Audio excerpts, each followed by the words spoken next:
Hello, everybody. Hey, Dave. All right, guys. Fire away.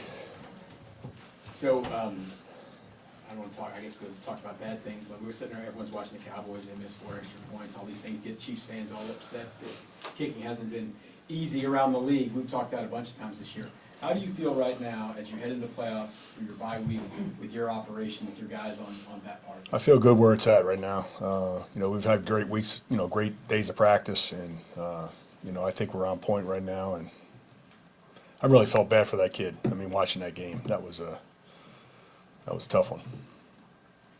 The Jags game last time, they came out and onside kicked you guys. I mean, you pretty much have to expect anything from them all the time. Is it even more now? You have to be ready for anything this season? I'd be really surprised if they came out with a surprise onside kick again. I mean, that would be something. But we watching that, we know that they'll do anything.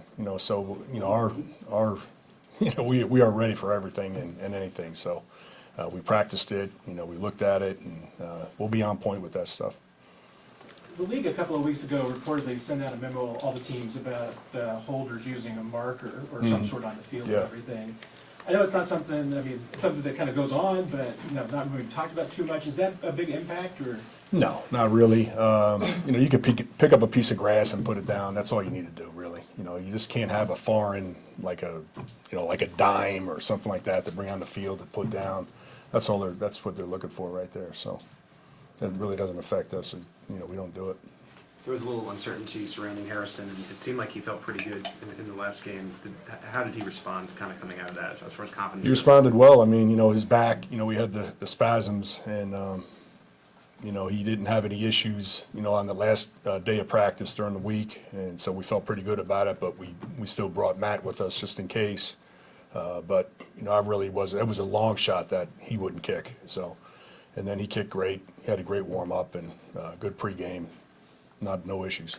Dave, going back to what Todd was asking about Brett and how you felt bad for him. Yeah. How do you treat that in that situation?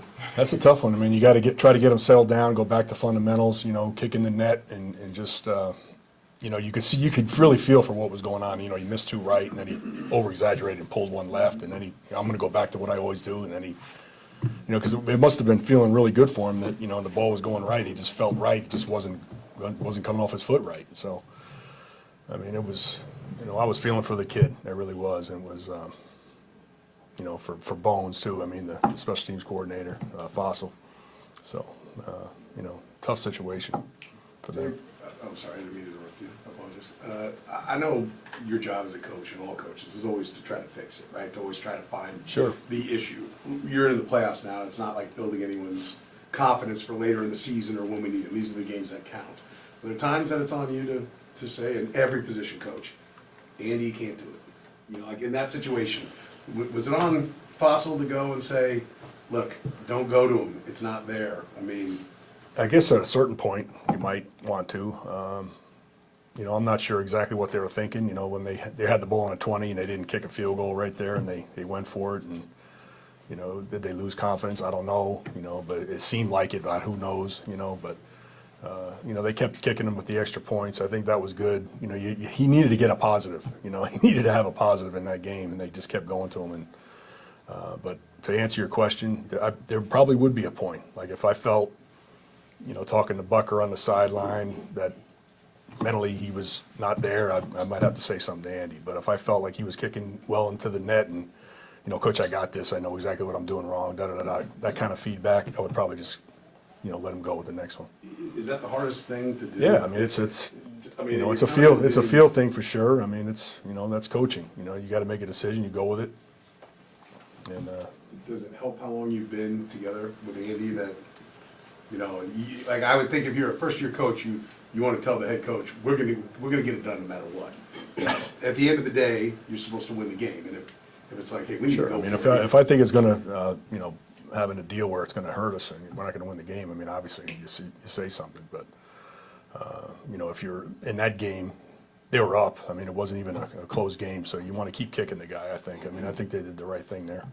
Have you ever been to that point in a game where you've gone to the head coach and said, No, I can't remember. I was, as he was asking the question, I was trying to remember if I had any of those situations, and no, I've told them sometimes the wind's really picked up here. We can't, we were 35-yard line before, now we're 30, coach. I mean, we try to do that, and those things change, as the game goes on, but not a situation where a player, was struggling like that, and then you had to make that decision, so.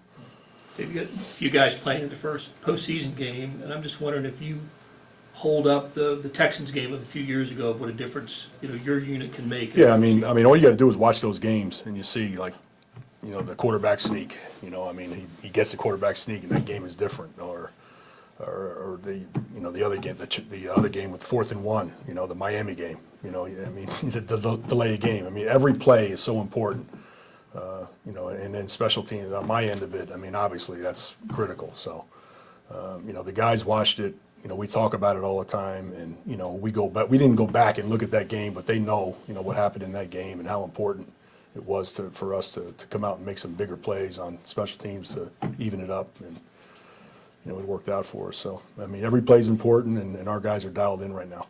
It looks like it may be kind of like today on Saturday, a little Yeah. rainy and all that stuff. Do you have different like rules in place on trying to catch a ball or on a punt or anything like that when it's wet? There is there might be a situation where it's so windy or wet that you just don't, hey, we're gonna line up out there, but we're not gonna, we're gonna let we're gonna get the ball back. That could happen. That's happened before with us, with me. So, but most of the time we're gonna, if the ball is kicked right to us, we're gonna feel that we're professional athletes. We're gonna try to make a play right there. Last one, Haley. Dave, real quick, kind of going along the lines of what everyone's saying, it's so important to have such a clean game in the playoffs. But looking back at the regular season, in your opinion, what was the cleanest game that your unit put together? Probably last week. Okay. I would say last week was a solid, and that's a good thing. That it was right before the playoffs, and it's a good way to go in. We talked. That was our goal, was to be solid and clean in that game, and that's how we ended up. Thanks, Coach. Thanks. All right.